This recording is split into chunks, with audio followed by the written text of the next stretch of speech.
So we found two hidden gem cities near to Venice, which are quite equally important when it comes to Italy. So which is Verona and Padova. In this video, we're going to show how you can plan your trip to visit this place and what you can do, what are the interesting places to visit there.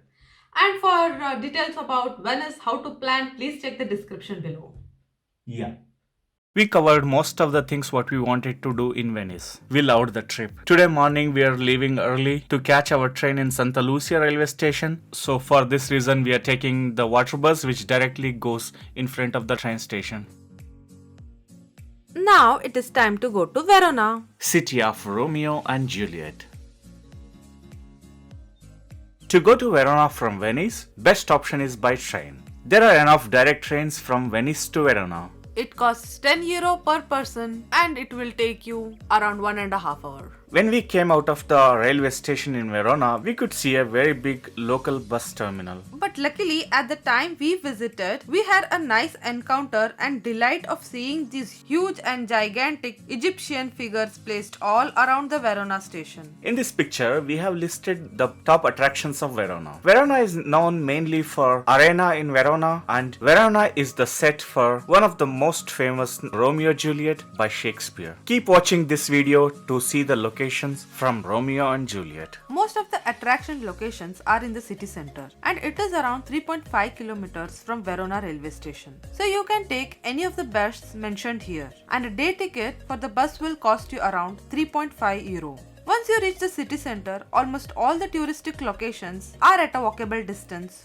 from each other. Italy is known for piazzas where you can sit in the city center and enjoy the view and have a fine coffee. In Verona, we would like to recommend you to visit these two piazzas, Piazza dei Signori and Piazza delle Erbe. And if you are planning to buy some souvenirs, this is the correct market for you, as this market dates back to the Roman time. Now we will walk to the main attraction of the city. Who doesn't know the English poet William Shakespeare, the legend, still celebrated across the world? One of his most popular work, Romeo Juliet, scenes in Verona. It is based on the life of two real lovers who lived in Verona in 1303 and who died for each other, which Shakespeare rewrote it as a tragic story.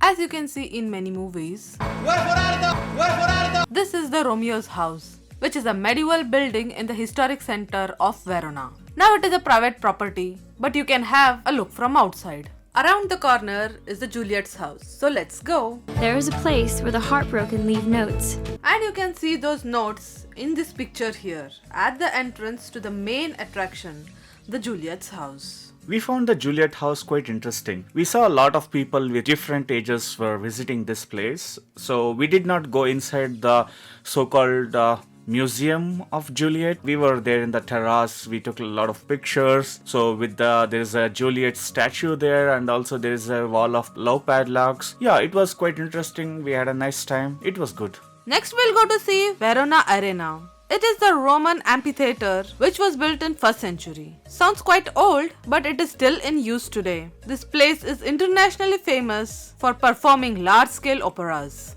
And in the Bollywood movie Rockstar, you can see Ranveer Kapoor running to sing Nadan Parinde in Verona Arena. Once we finished Arena, we went for a walk across the river Adige. If you look at the map of Arena, you will never miss the river. It plays a very important role of the city. There are a number of bridges built across it. One of the most popular bridges is Castelvecchio. If you have time, you can go and visit this also. And as every European city, the Basilica of Verona is also beautiful. You can also go there if you have enough time. Between this, don't forget that you are in Italy. You must eat the original Italian food, pizzas and the pastas.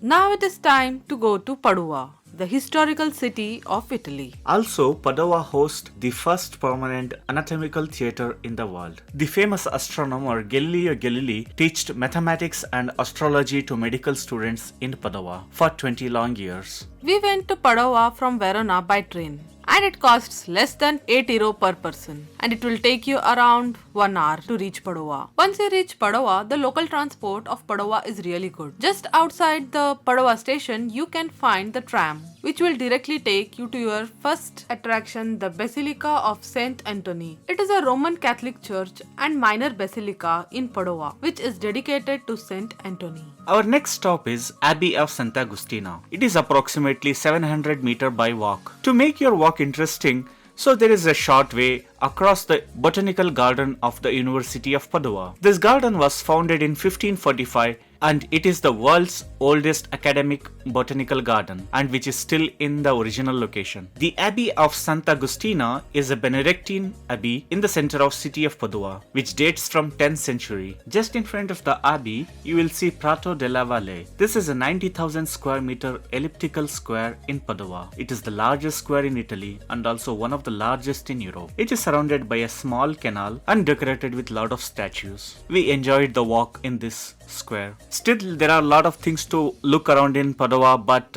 now it's time to leave Padua for us because we have a flight to catch. I really hope that after seeing this video, you got an interest to visit Verona and Padova whenever you plan your visit to Venice. And if you like our content, please like, share and subscribe.